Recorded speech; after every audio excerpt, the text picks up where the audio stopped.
Para mí es un placer estar aquí con ustedes festejando estos 7 de la Brigada Cultural. Creo que vale la pena que lo celebremos porque sí ha sido un gran esfuerzo. Yo me considero parte de la brigada, he estado en varias ferias acompañándolos en los debates. Esta vez no pude estar en el debate del sábado pasado que fue sobre Zaragoza, pero me dieron chance de venir aquí a hablar de Érase una vez México, que es el libro o la trilogía que escribí con mi coautora Sandra Molina, que no pudo estar presente, pero sobre todo venir a platicar, más que hablar propiamente del libro, y miren, en la página tal, sí se lo recomiendo, eso sí, ahí sí, pero hablar de algunas cosas importantes acerca de ese volumen y sobre todo de momentos históricos, porque realmente creo que lo que necesitamos hoy en día, como hemos visto mucho tiempo aquí en la Brigada Cultural, es que recuperemos una historia que se nos negó durante mucho tiempo. La verdad histórica no nació con Murillo Karam, sino ya es una condición casi permanente desde que el sistema político priista ocupó el poder desde el 29, pero digamos que desde la época de Alemán nos indilgaron una verdad histórica permanente y hay que estar desentrañando día con día para poderla quitar. Pero bueno, ya estamos ahorita ya en la época navideña, ya se siente el ambiente, los focos por aquí, por allá. Quiero empezar con una anécdota que a mí siempre me ha gustado mucho, que comento en 365 días, que seguramente ustedes la han podido escuchar en algún lado o leído, pero que tiene que ver mucho con lo que es Érase una vez México 3, porque tiene un apartado como de las ocurrencias del gobierno o de los gobiernos. O sea, verdaderamente parece que nuestros gobiernos solo operan con ocurrencias, se levantan un día y dicen, ¿qué hago hoy? ¿Qué hago hoy? Y bueno, así sucedió en 1930 con el gobierno de Pascual Ortiz Rubio. Recuerden que él le decían el nopalito por baboso. Es el primer presidente impuesto por el partido oficial que gana las elecciones fraudulentas en el 29, cuando se llamaba PNR. Y entonces a alguno de sus secretarios de educación o un subsecretario se le ocurre, era el momento del mayor grado de nacionalismo revolucionario. O sea, era el tiempo de los muralistas, el tiempo de los nopales en el arte, el tiempo de rescatar lo prehispánico, el tiempo de que todo era lo nacional y lo mexicano frente a lo extranjero. Entonces, a uno de estos subsecretarios se le ocurre una verdadera cosa que es increíble, yo creo que pasará a la historia como algo, una ocurrencia. Bueno, resulta que les incomodó Santa Claus en ese momento. Santa Claus en ese momento ya llegaba a México, quizá no como hoy lo vemos en todos lados, pero sí ya tenía una presencia que se reconocía en México. Entonces el gobierno decidió que tenían que expulsar a Santa Claus de México y decidieron una campaña anti-Santa Claus durante todo el mes de diciembre, y entonces obviamente los niños se quedaron, bueno, pero ¿y qué van a hacer los niños? ¿A quién le van a pedir? Pues muy fácil, es el nacionalismo revolucionario prehispánico, pues a Quetzalcóatl. Entonces se dio un enfrentamiento entre Quetzalcóatl contra Santa Claus, nunca antes visto en la historia mexicana ni en la historia mundial. Y lo increíble fue que el gobierno entonces empezó su campaña y ordenó la construcción de un gran teocalli, un gran templo, en lo que era el Estadio Nacional, el que había construido José Vasconcelos en 1924, y que ahí mandó construir el gran teocalli, hizo un gran evento para 5,000 niños de la calle para darles regalos, y hubo danza folclórica, hubo tablas gimnásticas, todo con motivos prehispánicos, y en un momento dado apareció Quetzalcóatl en lo alto del gran teocalli, y desde ahí empezaron a desfilar los niños, pasando uno por uno a que Quetzalcóatl les regalara les diera un obsequio a cada uno durante 2-3 horas que duró el evento. Obviamente esa ocurrencia solo duró en 1930, está registrada en los periódicos, pero fue o es el único enfrentamiento propiamente entre un Quetzalcóatl contra Santa Claus, desgraciadamente o no. Acuérdense que Quetzalcóatl era el dios sabio, el dios que no quería sacrificios humanos, era digamos el que representaba las virtudes, y por eso se trató de instaurar, no funcionó. Santa Claus siguió vivito y coleando hasta nuestros días, se incorporarían otros que ya estaban también como los Santos Reyes en algunas regiones del país, el Niño Dios. Pero básicamente quería empezar con esa anécdota como una ocurrencia, porque en Érase una vez México 3 está lleno de ocurrencias. Es un volumen que abarca de 1911 del gobierno de Madero y termina en el 2016. Nosotros cuando decidimos ponerle punto final, se nos ocurrió también una ocurrencia que debíamos de terminarlo, estábamos hablando, digamos, de noviembre, diciembre del año pasado, Sandra y yo, acerca de cuándo debíamos terminar ya el tercer volumen. Y se nos ocurrió decir que en el momento en que el gobierno recapturara por enésima vez al Chapo, y bolas, que nos toca en febrero, entonces tuvimos que apurarnos. De hecho, el penúltimo capítulo está dedicado al Chapo como el Chapo del 8, y además con todo este asunto de si hubo romance con Kate y demás. Pero yo creo que lo importante, lo que nosotros encontramos a lo largo de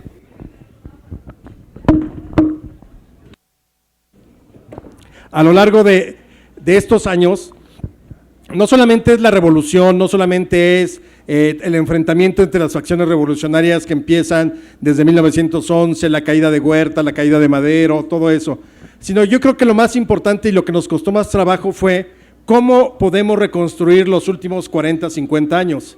Al final, Érase una vez México 3, con el cual se cierran más o menos 6.516 años de historia. Recuerden que el primero empieza desde que el hombre cruza el estrecho de Bering y termina el último con la captura del Chapo. Pero el primer volumen era de las cavernas al virreinato, todos los 300 años del virreinato. El segundo es del grito a la revolución, prácticamente el siglo XIX. Y el tercero es del gobierno de Madero al retorno del PRI. Originalmente también habíamos pensado que podría llamarse el último volumen del gobierno de Madero al retorno a las cavernas por lo que estamos viviendo hoy en día. Pero creemos que sí hay esperanza de que cambiemos en algún momento dado este régimen miserable que tenemos. Y creo que lo que también encontramos a lo largo de hacer la investigación y tratar de transmitirla son, al menos yo los he llamado los 4 jinetes del apocalipsis mexicano, que están presentes incluso hoy en día, y que serían el autoritarismo, desde luego, la impunidad, la corrupción y la simulación. Yo creo que esos 4 los podemos ver en cualquier régimen, en el de Alemán, en el de Salinas de Gortari, en el de Calderón, en el de Fox, desde luego en el de Peña Nieto, pero también en el de Ruiz Cortines o en el de López Mateos. La simulación ha estado tan arraigada en México que nos cuesta muchas veces tratar de hacerla a un lado. Por ejemplo, México ha sido una república desde 1824. Estamos a punto de cumplir 200 años de república en el 2024. Y si ustedes ven la Constitución del 24 o la del 17, ahí dice claramente que somos una república representativa, democrática y federal. Y en efecto, somos una república, al menos de nombre, y somos una república democrática, al menos de nombre. ¿Dónde está la simulación que, por ejemplo, tanto en el porfiriato como en el régimen priista, nunca jamás hubo un momento en que faltaran elecciones?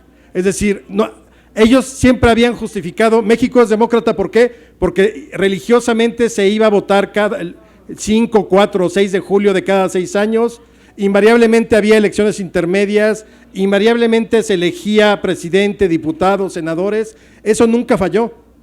Pero la gran simulación es que sabíamos que todo era una gran maquinaria fraudulenta. Es decir, yo creo que se han suspendido o se han anulado más casillas hoy en día en los últimos años de las que llegaron o pudieron haberse anulado en la segunda mitad del siglo XX. Prácticamente siempre era el carro completo y entonces siempre se argumentaba, pero si el PRI ganó, sí, pero lo que nunca nos decían es que el gobierno era juez y parte en las elecciones. Y entonces de pronto teníamos unas elecciones que calificaba el secretario de Gobernación, imagínense a Bartlett calificando las elecciones o a cualquiera de los 1000 secretarios terribles y nefastos que tuvo México, Fernando Gutiérrez Barrios, por ejemplo, calificando la elección, Díaz Ordaz calificando la elección, o Echeverría, y junto a él que la calificaba también la Cámara de Diputados, pero la Cámara de Diputados siempre era del PRI. Entonces no había manera, lo que fue ganando la oposición, lo ganó a sangre y fuego, y en algunos casos con concesiones no muy claras, como las famosas concertaciones panistas de los años 90, pero costó muchísimo trabajo quitar ese elemento. O sea, finalmente sí teníamos elecciones, pero era una simulación. La simulación también contemplaba la historia. Por ejemplo, Siempre se hablaba cuando el 8 de agosto, el aniversario del natalicio de Zapata. Viva Zapata, el discurso zapatista, la tierra es del que la trabaja, todos los lemas agraristas maravillosos, pero ¿en qué condiciones tenía el gobierno al campo? Acuérdense que llegaba un presidente nuevo durante toda la segunda mitad del siglo XX y lo primero que decía, vamos a repartir la tierra. Y uno se preguntaba, pues ¿en qué piso iremos? Porque la han repartido desde hace 50 años y no se acaba la tierra. Pero entonces estaba dentro de la manipulación de los campesinos, organizaciones que pertenecían al gobierno, como la CNC, que fue un mecanismo de control y de carne de cañón electoral. Pero eso sí, no faltaba Zapata, salía el 8 de agosto o el 10 de abril, aniversario de su muerte, todas las pancartas con Viva Zapata, y Zapata era por aquí, por allá, y el líder campesino y demás. Pero invariablemente nuestro campo vivía en la miseria. Resulta que nuestro país era un país de leyes, aunque las leyes, los gobernantes se la pasaran por el arco del triunfo. Y hoy podemos decir que nosotros no tenemos un Estado de Derecho funcional.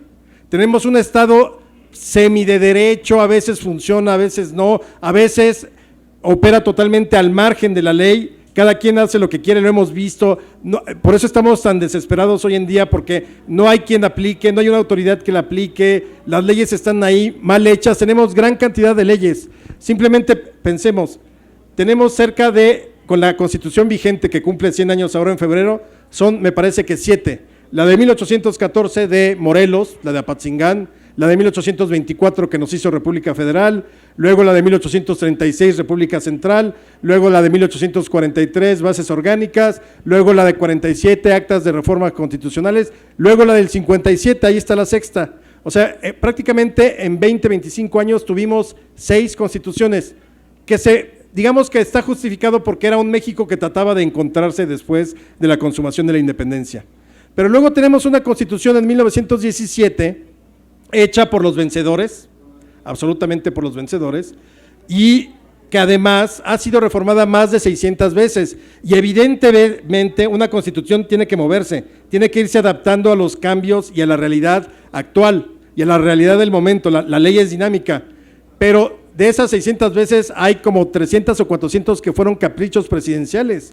Acuérdense de este operador político, del cual hablamos también en el libro, Gonzalo N. Santos, cuando había que hacer una modificación a la Constitución porque el presidente así lo quería, entonces decía, vamos a darle tormento a la Constitución. Él era el famoso alazán tostado, Gonzalo N. Santos, que también acuñó una frase que define perfectamente a esa clase política que se fue formando después de la Revolución y que seguramente también han escuchado, la de la moral es un árbol que da moras o sirve para una chingada.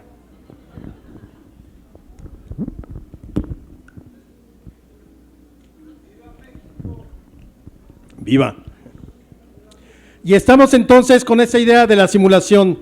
Entonces no había leyes, pero cuando había que hablar de leyes, sacaban el retrato de Carranza o el de Benito Juárez, y entonces siempre aparecían las pancartas, entre los individuos como entre las naciones, el respeto al derecho ajeno es la paz, las grandes frases de la patria que siempre servían para continuar esa simulación histórica. Cuando era la ley, siempre salía la ley. Simulación, la democracia. El régimen más corrupto y el régimen más antidemocrático que hemos tenido, que es el priismo, de pronto siempre, y todavía lo pueden ver en los documentos oficiales, no falta la leyenda Alcalce que dice sufragio efectivo, no reelección. Es increíble, hablaban del sufragio efectivo cuando nos enseñaron que había un tipo de fraude que se llamaba el ratón loco, otro el tamal, acuérdense que se les daba a los representantes de casillas allá por los 60, 70, les llevaban alimentos con purga, generalmente un tamal para el desayuno cuando abrían las casetas, y los representantes de todos los partidos salían volando al baño por la purga que llevaba. La urna embarazada, es decir, sí tenemos ingenio, llevas una urna previamente llena el día de las elecciones y la pones y se acabó. Y entonces pasamos desde el robo de urnas con las ametralladoras Thompson, como lo cuenta Gonzalo N. Santos, por ejemplo, el día de la elección que competían Manuel Ávila Camacho 1940 con Juan Andreu Almazán. Y pasamos al ratón loco, que era donde llevaban a varios en un camión de redilas a votar en distintas casillas. el tamal, desde luego el fraude cibernético, desde luego la caída del sistema no se puede olvidar, y así podíamos hacer toda una descripción y definición de cada uno de los tipos de fraude electoral, y sin embargo éramos muy demócratas, y sin embargo siempre en los documentos oficiales decía sufragio efectivo, no reelección. Y así era la simulación. La simulación siempre se utilizó a la historia para eso, por eso tuvimos una historia tan distorsionada durante tanto tiempo, porque a diferencia de otros países donde la historia, sí existe la historia oficial, claro, tampoco nos rasguemos las vestiduras cuando hablamos de la historia oficial. La historia oficial existe en todos los países del mundo, nadie se escapa, pero la diferencia es que nosotros solo podíamos escucharla o conocer la historia a través del libro de texto. Realmente existía una academia de historia, la UNAM, el Colegio de México, varios colegios e institutos, pero era como el castillo de la pureza. Allá en el Olimpo de los historiadores se discutía bien, grandes discusiones, pero no permeaba la sociedad, que yo creo que eso es algo que tenemos que hacer los divulgadores serios, de acercarnos a tratar de que la historia se difunda lo más ampliamente y desde luego con fundamentos y con bases. Pero en aquel entonces solo teníamos el libro de texto. Entonces, el libro de texto desde 1959, y yo creo que todos los que estamos aquí estudiamos en ese libro donde era maravillosa la portada de Jorge González Camarena, La Patria. Todos aquí aprendimos de la historia oficial por el libro de texto. ¿Qué otro mecanismo teníamos para conocer la historia? La terriblísima, que era casi soviética, hora nacional. O sea, en la cabeza de quién alguien podía estar escuchando todos los mexicanos unidos a la misma hora, 10 de la noche del domingo, la historia oficial. Y entonces era eso o ver a Raúl Velasco, como sea, estábamos jodidos. Y entonces esas recreaciones, si ustedes recuerdan de la hora oficial, de la hora nacional, donde de pronto escuchabas a los personajes como si verdaderamente fueran seres predestinados, en vez de enseñarnos que esos personajes son grandes porque se atrevieron, como muchos hoy en día, a dar un paso que nadie en su momento ni de su generación se atrevió. Un Hidalgo, un Juárez, un Madero, un Zapata, un Villa, rompieron el entorno porque se atrevieron a dar ese paso. Pero en estas recreaciones todo era tan falso, y entonces te imaginabas perfectamente a estos, eran seres predestinados. Entonces yo muchas veces he pensado, seguramente el óvulo de la mamá de Hidalgo, cuando se encuentra con el espermatozoide del papá de Hidalgo, chocan, fecundan y sale una bandera tricolor. Ya prácticamente Hidalgo venía con la idea y la concepción de que desde niño iba a ser el liberador del país o el libertador. Y además lo increíble es que parecía que Hidalgo desde niño jugaba a liberar a los compañeros de clase en la escuela. O también era muy posible imaginar a Benito Juárez de niño, ¿no?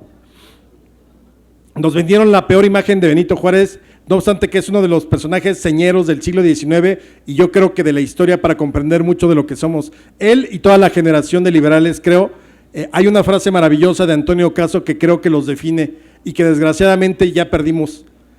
Antonio Caso se refirió a toda esa generación de liberales que buscaron la igualdad ante la ley, que buscaron la separación de iglesia y Estado, la supresión de fueros y demás. Antonio Caso se refería a ellos en lo siguiente, decía: en aquellos tiempos los hombres parecían gigantes.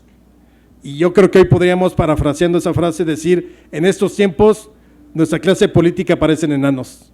Se quedaron tan lejos de ese servicio público honesto, probo, desinteresado que tuvieron la mayor parte de estos hombres que llegaban a la política por el gusto del servicio público, no para enriquecerse, no para medrar, y terminaban sus días trabajando en lo que sabían: médicos, abogados, periodistas, escritores.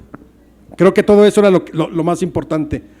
Pero en esta idea de la historia oficial como nos las vendían, era muy común ver a Benito Juárez. Entonces uno se imaginaba a Benito Juárez de niño, sentado en la Gran Piedra junto a la Laguna del Encanto, ahí en San Pablo Guelatao, que existe además. La laguna es preciosa.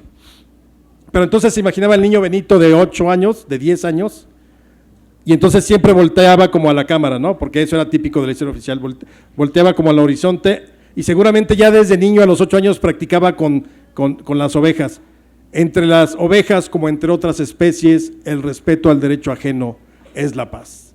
Esos eran los personajes que nos vendían. Luego nos vendieron esta cosa horrorosa de Juárez tocando una flauta de carrizo.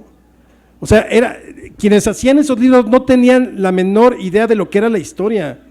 Hay un pequeño texto que escribió el propio Benito Juárez de puño y letra. Si ustedes lo buscan en internet, seguro hay un PDF y lo pueden bajar, se los recomiendo, que se llama Apuntes para mis hijos.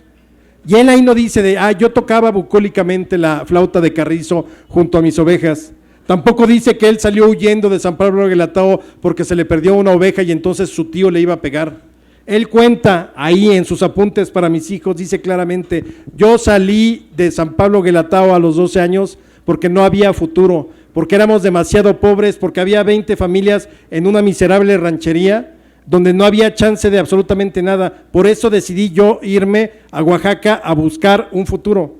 Así tal cual, sin flautas de carrizo, sin frases prehechas. Y eso es exactamente lo que nos fue negando la historia oficial.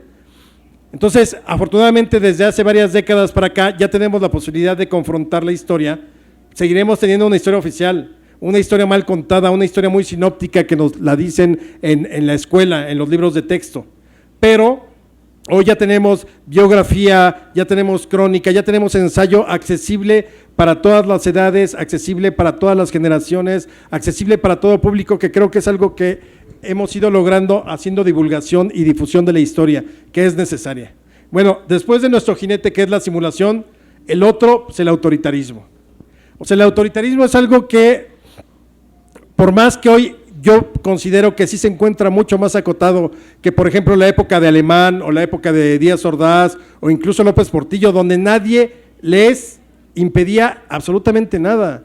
Recuerden aquella frase célebre también, que es un chiste de la época, de cuando preguntaba Alemán ¿qué horas son? Le respondían las que usted guste, señor presidente. O sea, presidentes que podían, tengo ganas de construir un autódromo. ¿Por qué? Porque me gustan los coches y tengo mi Maserati y entonces salgo a correrlo en el viaducto y me lo cierran. ¿Quién? López Mateos. La construcción del autódromo de la Ciudad de México, sí tuvo capital privado, pero si no es porque al presidente López Mateos le gustan los automóviles, no hubiera habido un autódromo en ese momento, quizá después. Pero era una cuestión de yo tengo un capricho, quiero mi autódromo. Otro, Ávila Camacho. Presidente bastante decente, muy conservador después de lo que había sido Cárdenas, y de pronto pues tiene sus caballitos. Recuerden que por ahí Camcia, aquel famoso caballo que sale me parece que en La Oveja Negra y No desearás la mujer de tu hijo con Pedro Infante, era de las cuadras dice al principio de la película, de la cuadra del general Ávila Camacho. Pues tenía sus caballitos, pues ¿por qué no me doy este lujito y construimos el hipódromo de las Américas?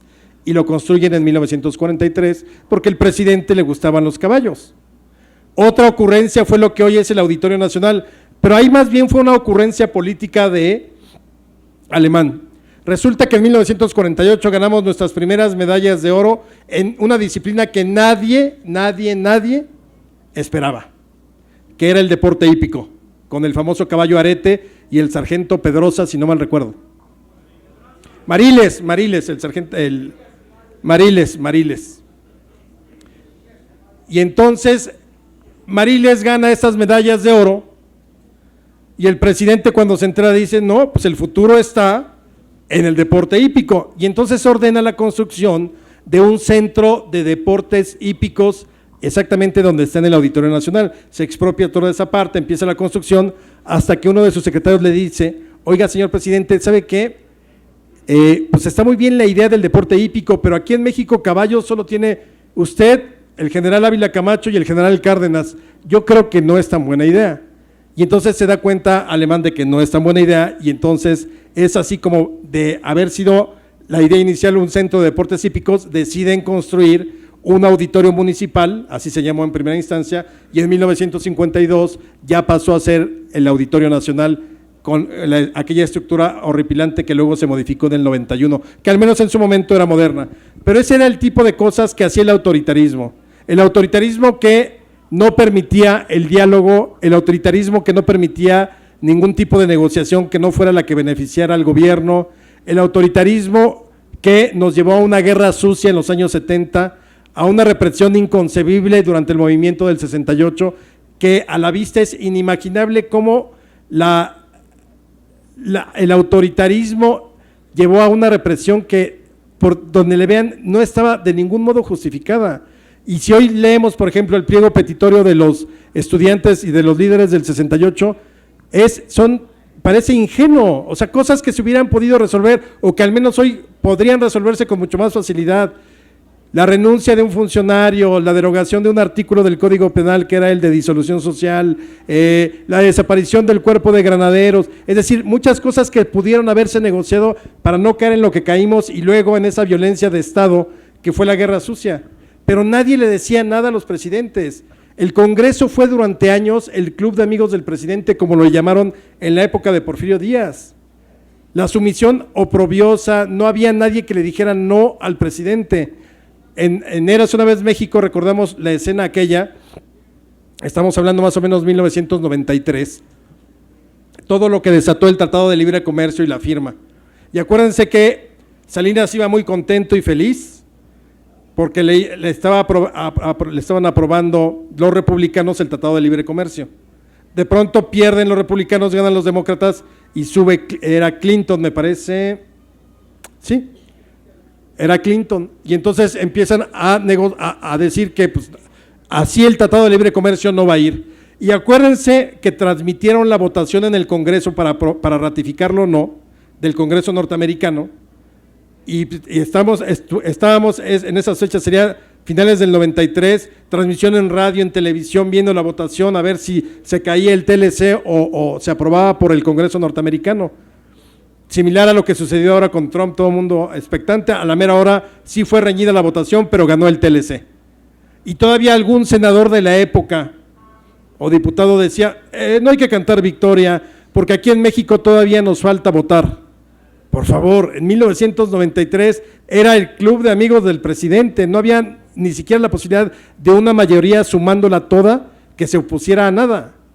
Y ese es el tipo de cosas que nos han llevado hasta nuestros días, ese autoritarismo que nos arrojó por distintos caminos. Cosas curiosas que sucedían en el Congreso, ese Congreso oprobioso, 1993, cosa que parecería anecdótica, que desde luego es una anécdota, pero que refleja claramente también el sentir de esa clase política. Se anuncia que viene Madonna, noviembre del 93. El escándalo, si ustedes recuerdan por qué, no solamente porque era de los primeros conciertos masivos, sino porque además venía con el famoso Girly Show, me parece que era el que presentaba, donde decían, o al menos hasta México había llegado el rumor, de que Madonna se masturbaba en el escenario. Entonces, las buenas conciencias mexicanas, ¿cómo es posible? Van a venir a contaminar a la juventud mexicana, prendan aquí en este lado donde era el quemadero de la Inquisición, préndanla para quemar a Madonna. Bueno, el entonces diputado del PRI, Lerdo de Tejada, puso un punto de acuerdo en el Congreso para impedir que Madonna entrara al país. O sea, el Congreso debatiendo ese tipo de cosas, si en un punto de acuerdo evitar la entrada de Madonna al país. Afortunadamente, en ese entonces los hijos de Salinas querían ir a ver a Madonna al Foro Sol y entonces, por arte de magia, todos los permisos terminaron siendo aprobados y Madonna se presentó y luego lo que ya sabemos, Paul McCartney, Michael Jackson y todos los demás, y no pasó nada y no nos contaminamos ni nos fuimos al infierno ni nada. Pero esas eran las ocurrencias porque el Congreso no hacía absolutamente nada, todo lo aprobaba, era una simulación del Congreso. Y ese autoritarismo presidencial siempre se reflejó en todo momento. Hacían y deshacían.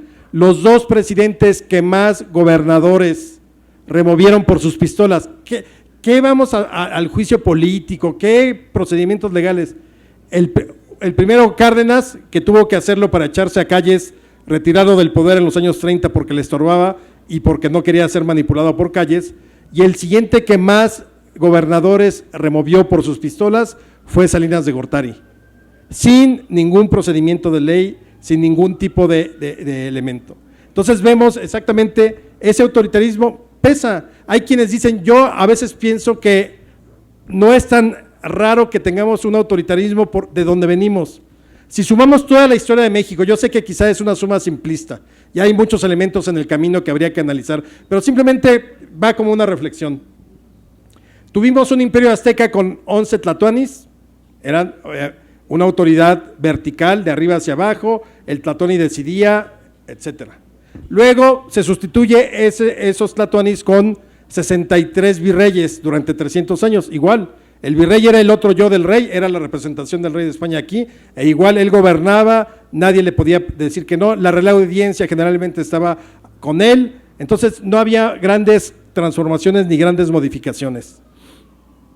De pronto saltamos al México independiente, pero ya traemos 500 años de una tradición autoritaria y nunca comprendieron esas primeras generaciones del México independiente cómo funcionaba la república y cómo funcionaba la división de poderes. Y entonces vimos a casi todos los presidentes del siglo XIX y todos los del XX gobernando no como si fueran presidentes de una república representativa con división de poderes, sino como verdaderos reyes.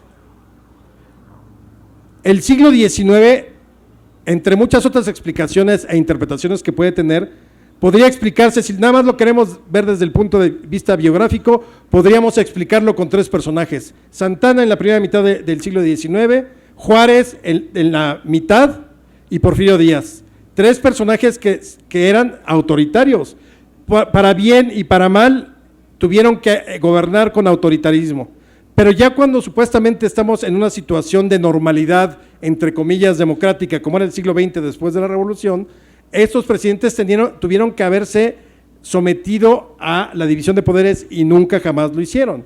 O sea, era impensable que Miguel Alemán decidiera hacerle caso al Congreso o que le pusieran un alto o que no desarrollara turísticamente lo que era Acapulco, por ejemplo, que fue uno de los grandes desarrollos turísticos del momento.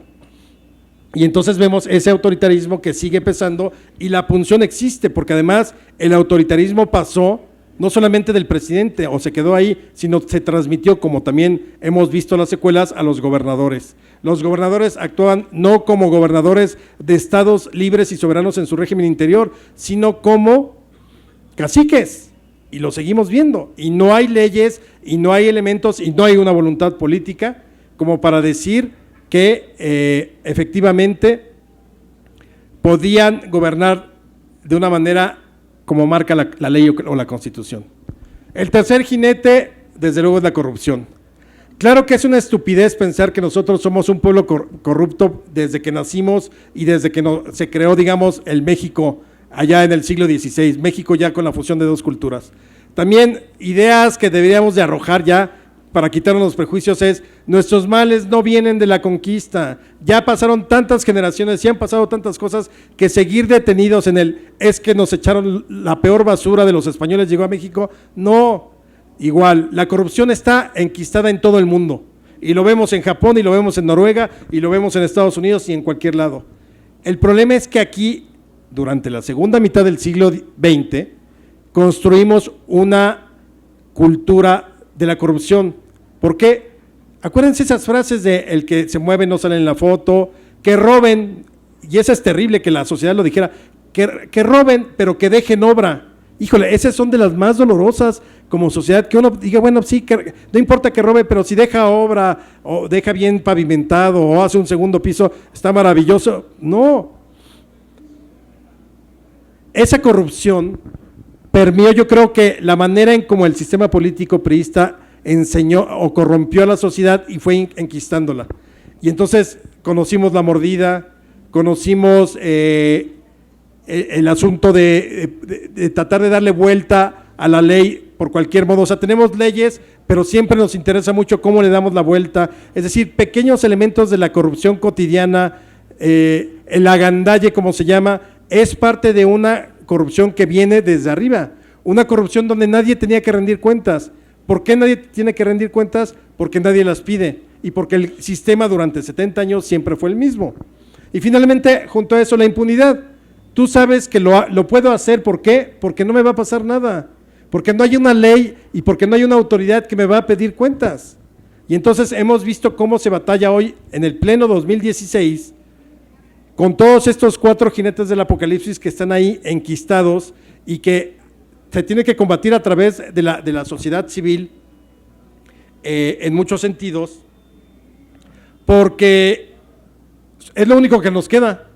O sea, realmente, yo lo he dicho por ahí, tenemos la peor clase política de toda la historia de México, y eso que hemos tenido muy malas, es decir, muy malas clases políticas o generaciones políticas, pero esta se ha volado la barda. Pero junto a esta terrible clase política que tenemos, yo creo que tenemos a la mejor sociedad en términos de conciencia cívica. Claro, muchas veces somos como silvestres, es decir, nos organizamos, somos muy buenos para la manifestación, nos falta, digamos, como en el fútbol podríamos decir, concretar frente al portero. Nos organizamos bien para protestar, exigimos, exhibimos, ahora con los medios de comunicación grabamos, denunciamos, las redes sociales, creo que ahí están las herramientas, nada más que nos falta un poco más de organización para que toda esta protesta que se va generando podamos nosotros en un momento determinado concretizarla en cosas que verdaderamente se reflejen en un cambio. Pero yo sí siento que hoy es el primer momento en la historia nacional en que nosotros como sociedad hemos rebasado a la clase política.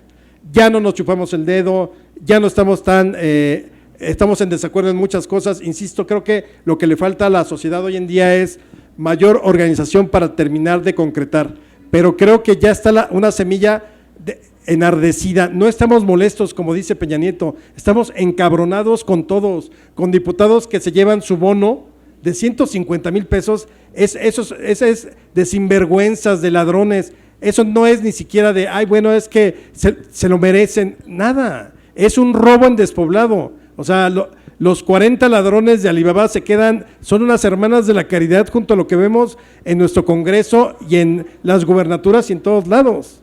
Y sin embargo, yo insisto, creo que la sociedad sí tiene un mejor momento y estamos viviendo otro tipo de efervescencia que creo que es la que nos puede sacar de esta problemática tan grave, siempre siguiendo empujando.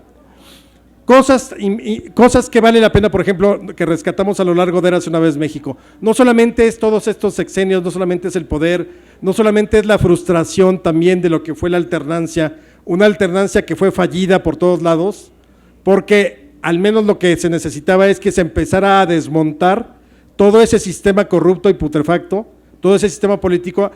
Eso era la obligación de esas primeras 2 administraciones panistas que llegaron, ir desmontando, ir quitando los hilos que se habían convertido ya en la red protectora de un sistema corrupto. Y no, decidieron llegar a gobernar sobre ella, sobre ese sistema, se aliaron con quien debían y ahí está, estamos cumpliendo desgraciadamente junto a estos 7 luminosos años de la Brigada Cultural para Leer con Libertad, estamos cumpliendo 10 años de una guerra que nadie entiende cómo es posible que hayamos llegado a ella.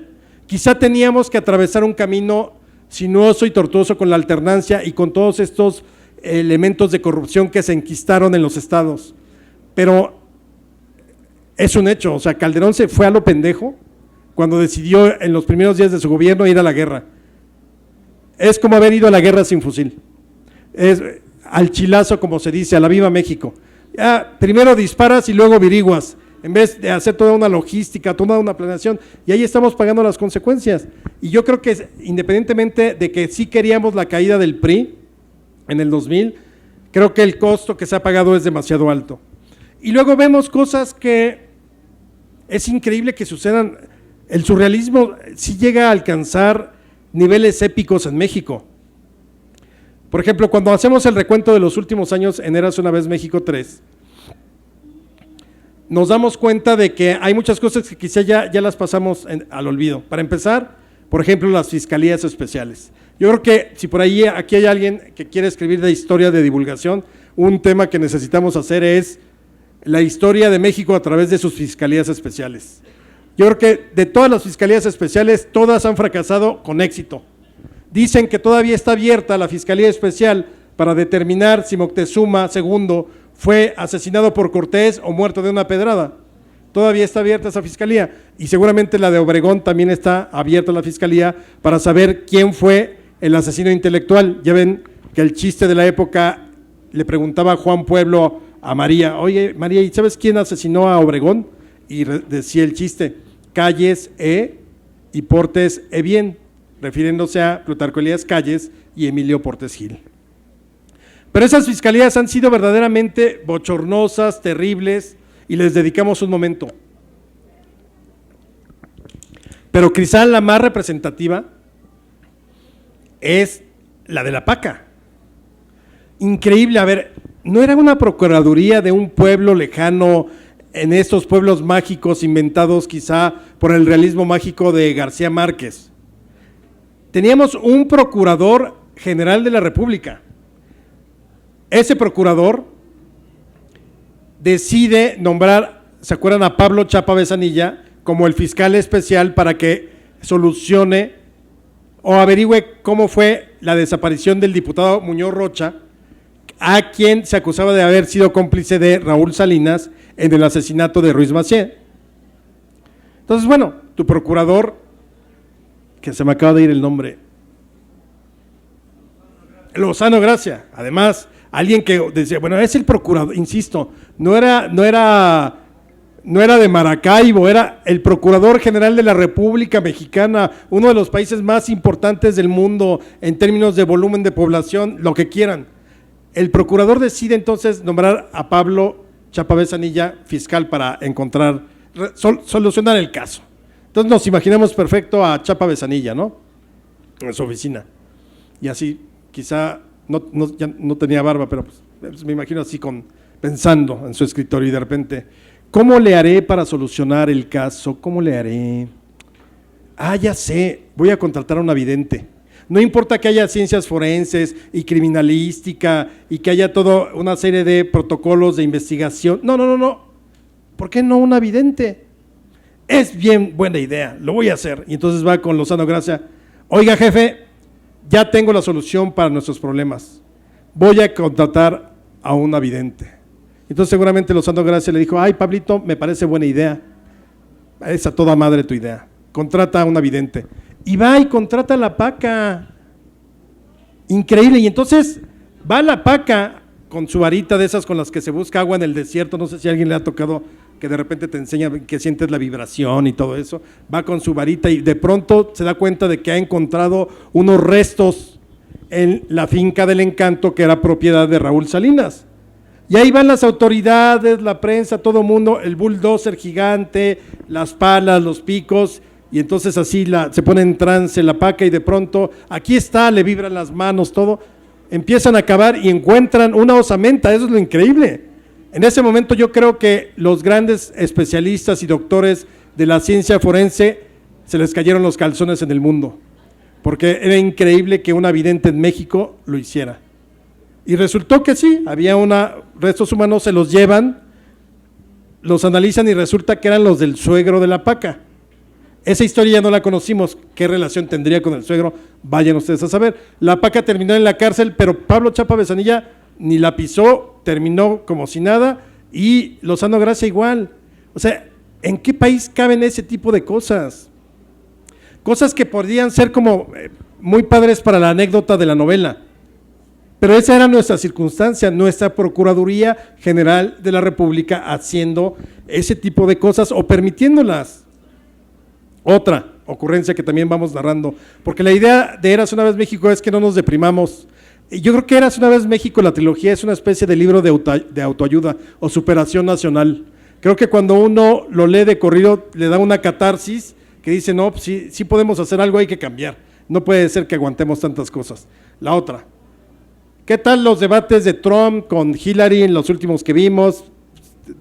Ahí más o menos se daban. De repente decíamos, ay no, cayeron en pura provocación, insulsas y nada. Perdón, ¿qué fue nuestro debate del 2012? O sea, yo creo que nadie de nosotros nos acordamos alguna idea que haya salido ese día, salvo la edecán del IFE. Guapísima la mujer, pero ¿a quién se le ocurre? Insisto, no era el debate de los alumnos de tercero de preparatoria y pasa la amiga que es la guapetona. Eran los candidatos a la presidencia del país, a la presidencia, alguno de ellos iba a ocupar la presidencia del 2012 al 2018. y que salgan con esa batea de babas de la edecán.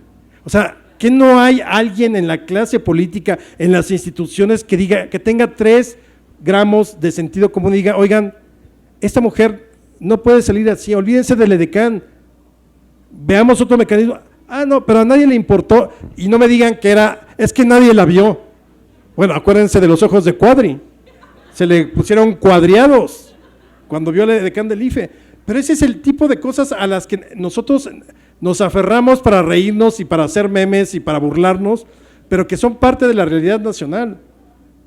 Y bueno, junto a toda esta parte política, esta parte del análisis de todo lo que es el siglo XX y hasta el 2016, hay muchas cosas de la vida cotidiana mexicana. Por ejemplo, nos metimos mucho también a narrar los 80s.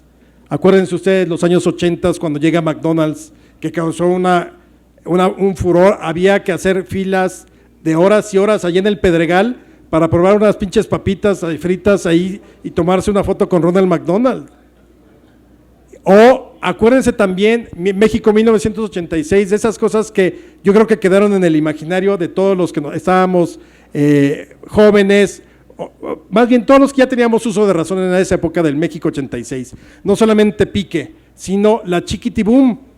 La Chiquitibum, que además el anuncio era un anuncio de cerveza y ella salía 2 segundos con la blusita o más bien la camiseta amarrada arriba del ombligo y moviendo muy generosamente sus atributos, y pasó a la historia y luego se convirtió, bueno, ya luego la conocimos como Mar Castro y entonces salía en los programas de variedades. Y de aquellos años también los primeros calendarios de desnudos, por ejemplo con Gloria Trevi, que además fueron también censurados en algunos puestos de periódicos, cuando luchaba con Alejandra Guzmán, la época de Timbiriche, la época todavía un poquito atrás de estos centros nocturnos como El Patio, como La Madelón. ¿Quién no se acuerda? Y si alguien ha visto el documental reciente de Bellas de Noche, la famosa canción de Todos queremos ver a Olga, y eso aparecía en los periódicos. Olga Brinsky nos enseñó que se puede tocar el violín con el pecho. Y entonces se llena de pequeñas historias de la vida cotidiana. El primer bocho que llegó a México en los años 50 y que lo promocionó Lázaro Cárdenas después de la presidencia, y decía el auto del pueblo con el hombre del pueblo, y entonces salía Cárdenas junto a un bochito allá por los años 50. La creación, por ejemplo, del viaducto Miguel Alemán y luego del famoso periférico, los ejes viales con Carlos Jan González, que en ese momento le llamaron a Carlos Jan González Gengis Hank, porque tenía totalmente destruida la ciudad, parecía que la habían bombardeado, y sin embargo, nuevamente el autoritarismo. Y lo hizo porque sabía que podía hacerlo y nadie le podía decir nada. Lo consultó desde luego con López Portillo y hizo los ejes viales. O luego la otra, López Portillo, acuñando frases como el orgullo de mi nepotismo, o ese autoritarismo tan de López Portillo que cuando Reyes Heroles le dice que tras haber invitado al Papa estaba violando las leyes de reforma. Y entonces voltea a López Portillo y le dice muy ufano, yo pago la multa, ¿cuál es el problema? Ok, señor presidente, y vino el Papa en 1979. Digo, yo no veo mal que haya venido, pero el punto es que, ¿quién le decía no al presidente? ¿Quién le decía no al jefe del departamento del Distrito Federal como Jan González? ¿Quién le decía no? Y por eso tuvimos una etapa de tanta seguridad, porque no había ni derechos humanos, porque se permitía la tortura, la desaparición. Imagínense a un jefe de policía como el Negro Durazo. Acuérdense que cuando el temblor del 85, aquí en una de las demarcaciones, aparecieron los sótanos donde se torturaba a la gente. O sea, sí construimos un México Frankenstein, total y absolutamente, que parecía muy funcional, que parecía que caminaba, un México donde perdimos decenas de oportunidades para hacer un país distinto, como el petróleo en la época de López Portillo, que se le ocurrió decir, solo nos falta aprender a administrar la abundancia, y le apostó todo al petróleo y el futuro se volvió negro cuando se cayeron los precios del petróleo, y lo único que mejor supo hacer fue ponerse a llorar en el Congreso y decir frases donde ellos no tenían la culpa, como nadie en México tiene la culpa. Generalmente, perdón, no, la sociedad somos los pendejos que tenemos la culpa, pero la clase política nunca. Y López Portillo dijo ese informe de gobierno del 1 de septiembre del 82, soy responsable del timón, pero no de la tormenta. Carajo, si fueras un buen capitán, pudiste haber manejado el timón como se debe, pero eras un marinero de agua dulce. Y ahí vamos a la crisis. Y es la del 82, y es la del 85, y es la del 94. Es decir, mereceríamos nosotros un aplauso porque estamos aquí, porque hemos, a pesar de todo, sobrevivido a lo inimaginable. ¿Cuántos no perdimos cosas en el error de diciembre del 94?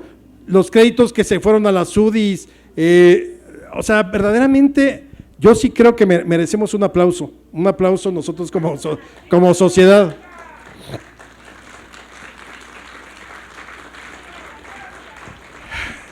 Y bueno, antes de pasar a algunas preguntas, yo los invito a que lean la trilogía, porque es una manera de conocer la historia de principio a fin, es decir, no hay saltos, no es por temas, es tratar lo que nosotros nos propusimos, Sandra y yo, fue tratar de explicar como un proceso, desde el inicio, las causas, las consecuencias, y luego cómo esas consecuencias se convierten en nuevas causas y van hacia adelante.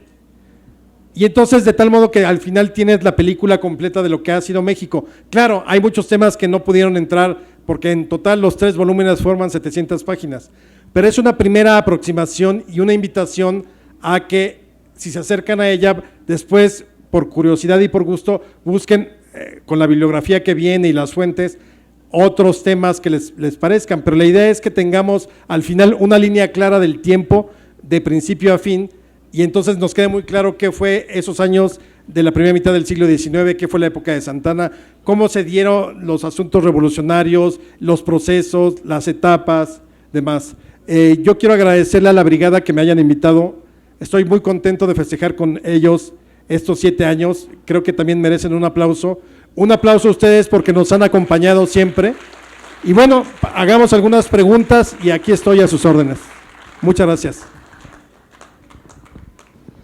A ver, un comentario. Ayer Paco Ignacio Taibo nos planteó que si vamos a estudiar o vamos a querer entender la historia, pues vamos a hacerlo con sentido del humor, porque si no, pues estaríamos jodidos, así dijo. Entonces, por ejemplo, pues yo me acuerdo de un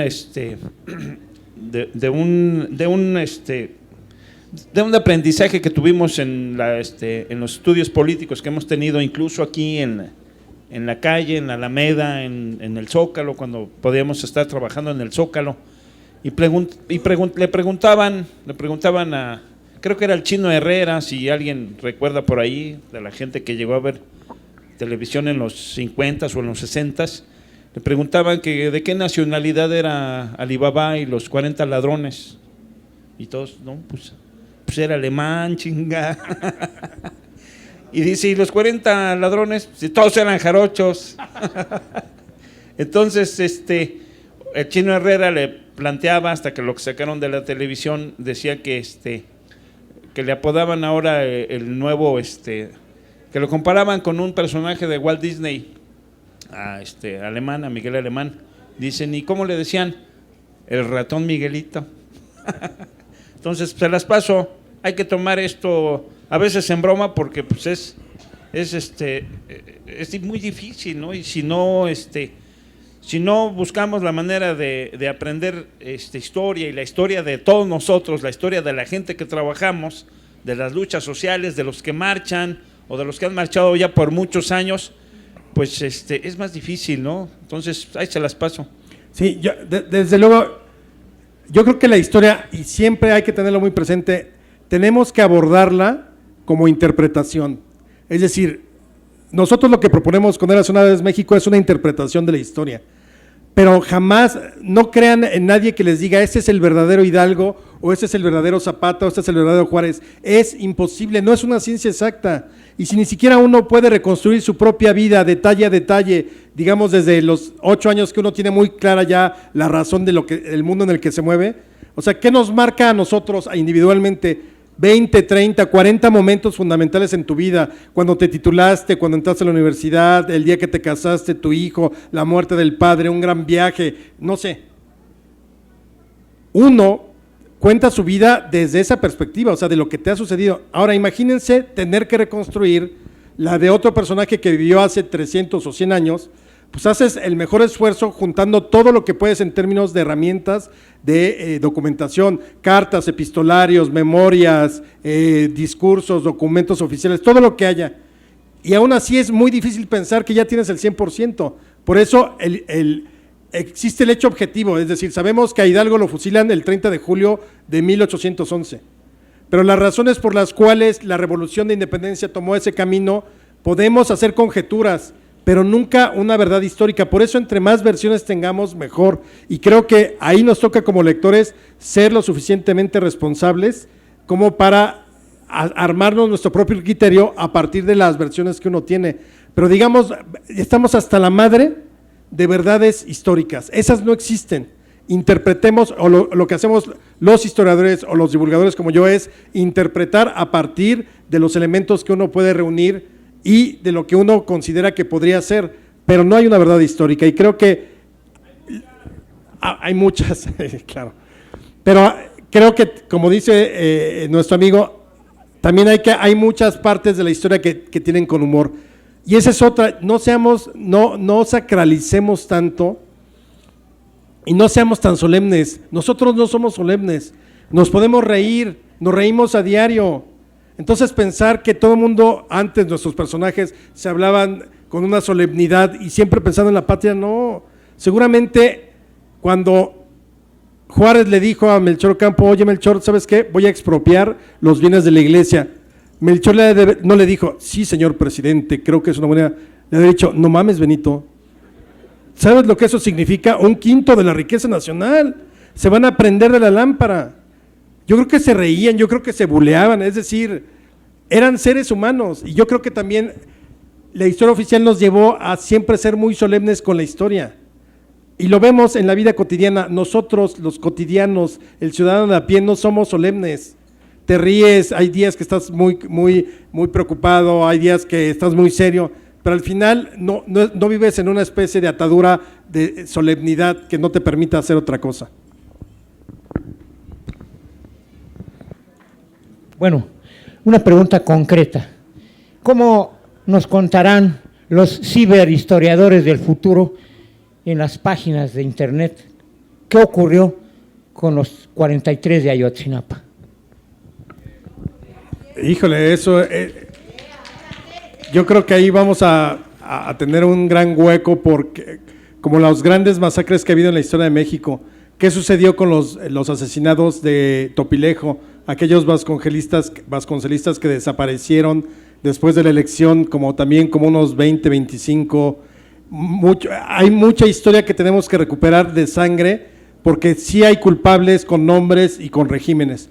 Yo creo que la historia a la larga, nosotros no nos toca hacer ese tipo de historia, creo que hay que tomar distancia, porque somos parte de, pero yo creo que se hablará de un México, el peor momento de violencia en tiempos de paz institucional. Creo que ahí sí no hay duda, o sea, no se puede comparar lo que estamos viviendo con la revolución, la reforma o la independencia, pero es más grave decir, tenemos un México por el cual podemos estar aquí tranquilamente, escuchando, hablando, participando, comprando libros, o nos podemos tomar un café por ahí, pero hay regiones donde verdaderamente la muerte ha sembrado con su guadaña, y entonces hay elecciones y ganan unos y ganan otros, y te puedes ir al cine, pero te puedes quizá cambiar de trabajo o no encontrar, es decir, son demasiadas facetas, pero el punto es que es el momento más violento de toda la historia de México en tiempos de paz, donde se supone que hay instituciones que tendrían que servir al país, más que al país, a la sociedad.